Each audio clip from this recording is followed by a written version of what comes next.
এবার album of the year পুরস্কার জিতেছেন লাতিন র্যাপ তারকা ব্যাড বানি। তার দেবী তিরার মাস ফটোস গ্র্যামির ইতিহাসে প্রথম স্প্যানিশ অ্যালবাম হিসেবে এই স্বীকৃতি পেয়েছে। মোট 3টি ট্রফি উঠেছে 31 বছর বয়সী এই পুয়ের্তো রিকান গায়কের হাতে।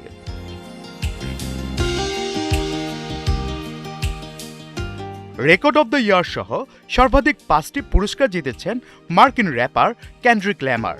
এর মাধ্যমে হিপ হপ সঙ্গীত শিল্পী হিসেবে জেজিকে টপকে সর্বাধিক গ্র্যামি জয়ের রেকর্ড গড়েছেন তিনি।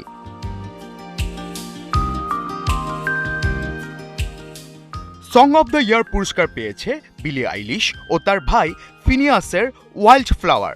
গ্র্যামির এই বিভাগে এর আগে আরও 2বার পুরস্কার পেয়েছেন তারা। এর মাধ্যমে সর্বাধিক 3বার সং অব দ্য ইয়ার পুরস্কার প্রাপ্ত শিল্পী হিসেবে রেকর্ড গড়েছেন তারা।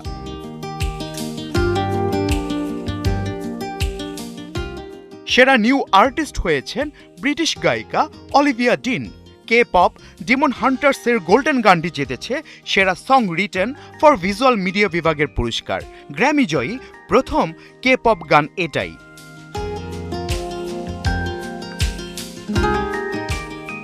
অস্কারে সর্বাধিক 16টি মনোনয়ন পেয়ে রেকর্ড গড়া সিনার্স সেরা কম্পাইলেশন সাউন্ড ট্র্যাক ও সেরা আবহ সঙ্গীতের অ্যালবাম বিভাগ দুটিতে গ্র্যামি জিতেছে।